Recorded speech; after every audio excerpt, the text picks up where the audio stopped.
Hey there guys, welcome to this week's episode. After last week's episode going through some account goals, I wanted to this week start with just maybe some clearing out of my bank, sorting out different bits for training. So the main thing I was sort of lacking, I felt, was prayer. At the point it was my lowest skill, so down at 76, 77, something like that. So I wanted to clear out all my bank of ensouled heads because it was a nice easy way of training prayer up.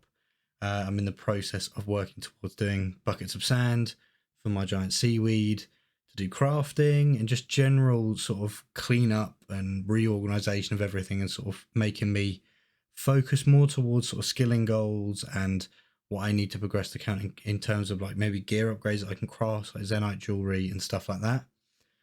But obviously getting 99 farming meant that I could finish off a few things that I had already started, which was getting all my spirit trees planted. So I went around and did the 3 remaining ones I had, which was the Hosidius patch, the Exterra one, the one on the kingdom. So I wanted to make sure that I got that one done, because that meant I could use the berry bush there more efficiently. Because at the moment I'm only doing the berry patch at the Ardone Church teleport and the farming guild. And I want to make sure I'm sort of collecting that every single time in order to get as many secondaries for Herblore. So then the final one would have been Brimhaven, for me to easily go there. Then I can go straight to Brimington for the bush patch there, as well as collect the fruit tree that I have there stationed. So what I wanted to do as well is I got a Greater Demon Slayer task, so I wanted to start taking on Skotizo.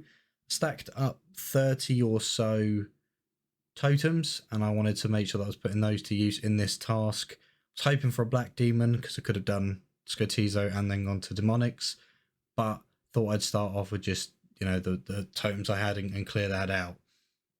Now, Skotizo isn't a particularly complex boss. From my understanding of what I was doing in every kill, was I was going in and specking him twice with the arc light, praying mage when I was away from him, and melee up close with piety on the whole time.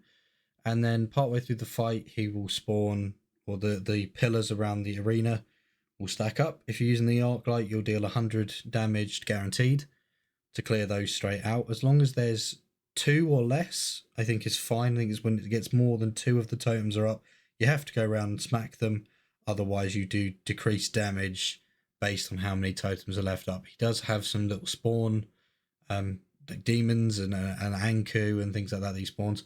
You should be able to sort of just eat through the damage for that, because most of the time you're only going to be doing 1 kill anyway, because there's a guaranteed drop of a hard clue as well as maybe an elite clue, and then obviously some pretty good drops. So you've got the first KC there, 20 grimy snapdragons.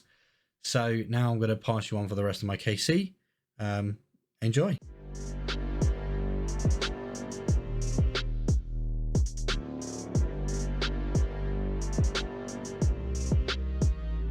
So I wouldn't say I expected this, but yeah, 12 kill count.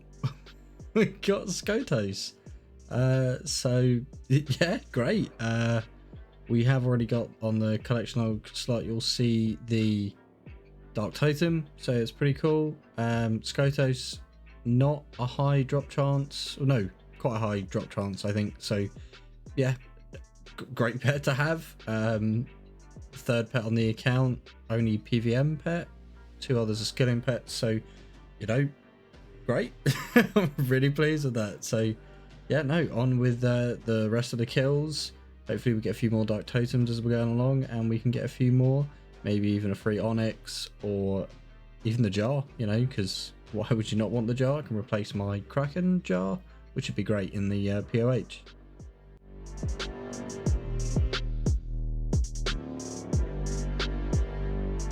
Well, that certainly is a lot of Chaos Runes saved for us. A nice uncut Onyx, along with a double clue scroll drop, so we'll try and complete those and add them to the tally so far. But great, that'll be putting forward probably to maybe trying to get a Zenite, and then maybe going from there with some kind of upgrade from there.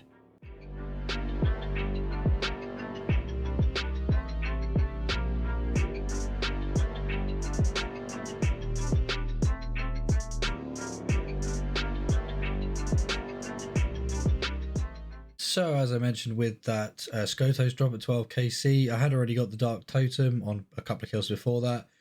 And then with that Onyx at KC 17, which a 1 in 2000 drop, I think, for that. So, great to get that. I wasn't expecting it. I just thought it would be nice. We did get the Dark Claw as well, so that's a possible recolor. Unfortunately, the only drop we didn't get was the jar, even with the reduced drop chance that Jaggers added in recently. But I made about 5.5 mil, so pretty happy with that.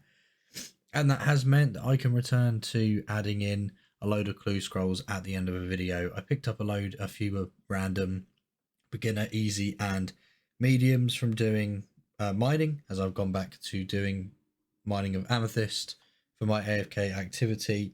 I'm up at the time of filming this, about 95 mining. So still a fair way to go, and the mining of the sand and everything is contributing to that, making it a little bit faster, but we're still majorly doing amethyst. So I managed to get 34 hard clue scroll caskets, obviously with the guaranteed chance every time from Skotizo, and we got another 4 elites on top of that I could complete, which I think is quite a good completion rate for those. Still trying to obviously bank on getting those mimics, because the extra reward from those is great.